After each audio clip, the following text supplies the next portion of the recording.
Hello, my name is Brenda McDuffie. I'm one of the educators, and we're going to be reviewing restraints. For some of you guys, it will be a refresher. For some, it will be new information. So I always like to start out by referencing the policy. You always want to read the policy and you want to follow the policy. Restraints are looked at very closely when auditors come and surveyors come.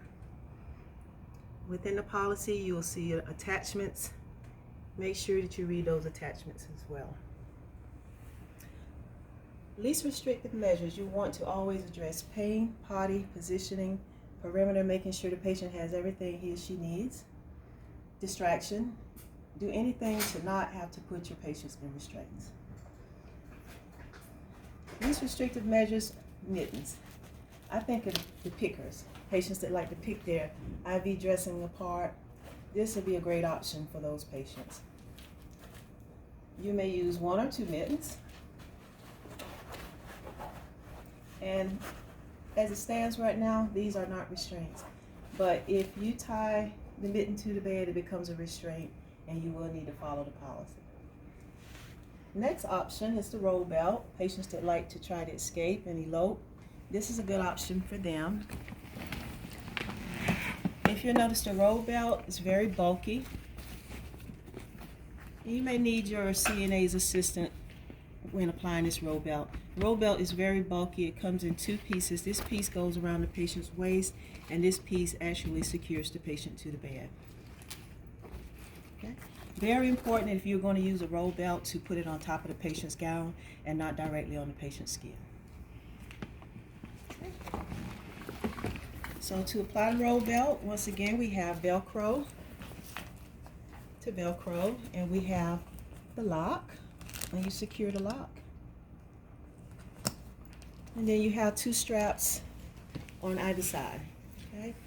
You will secure these straps to the bed, and the best place to secure these straps is right above the CPR lever.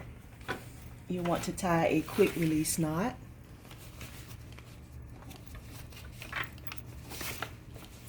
And you would do this on both sides. Okay. You always want to check and make sure the roll belt is not too tight around the patient's waist. The second restraint will be your soft limb restraint. This is your non-violent restraint. Roll belt is also non-violent. You can use this restraint around the wrist or the ankle. So if you got kickers, you can restrain the ankle. And if you got that patient that pulls that NG tube out one too many times for you, then you can use your wrist restraint. Okay, you will apply the restraint around the wrist, like so.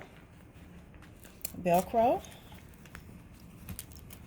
lock it, and then you have the strap here. This is the second piece to the restraint. This is actually your quick release part of the restraint. For demonstration purposes, I'm going to show you how to do this here. So you will bring the quick release part of the restraint through this loop.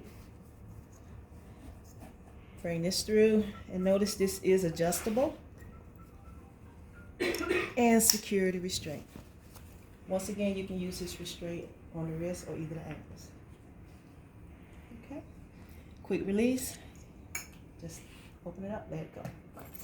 Last but not least, we have the neoprenes. Your neoprenes are for your violent patients. There is a standard work, and there's a process if you need to use neoprenes. It is an all hands on deck situation, so you will be calling staff assist. There will be a lot of people that will come to your assistance. These restraints in the main tower you can get from distribution. They will tube the restraints up to you stat. So make sure you talk to your charge nurse or your coordinator to get more information about neoprenes. We'll go over this briefly. So the neoprenes, if you'll notice, there is a strap. It runs underneath the patient's waist. Special police will be a huge help with applying these restraints. The glue will always go on the wrist. Once again, we got Velcro. I'm going to peel back about a ½ inch. We got Velcro again.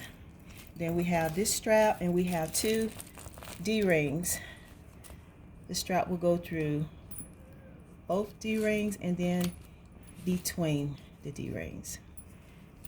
Okay. All right, so of course it's not a restraint now. We have to secure the straps to the bed. We will use the metal loop right above the CPR lever. Feed it through, bring it through, and close. All right. Okay.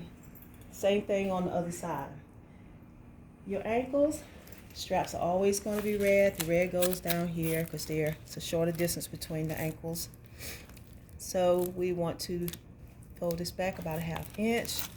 Velcro, metal loop here, and secure. Okay. All right, so if you're in a situation and you need to get your patient out of restraints fast, you don't have to look for the key because you'll need the key to unlock these restraints. This is your quick release point.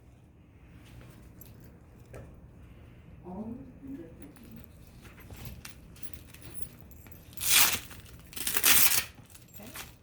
Once you discontinue the restraints, then you will use your key to unlock the buckle, and you can discontinue your restraints.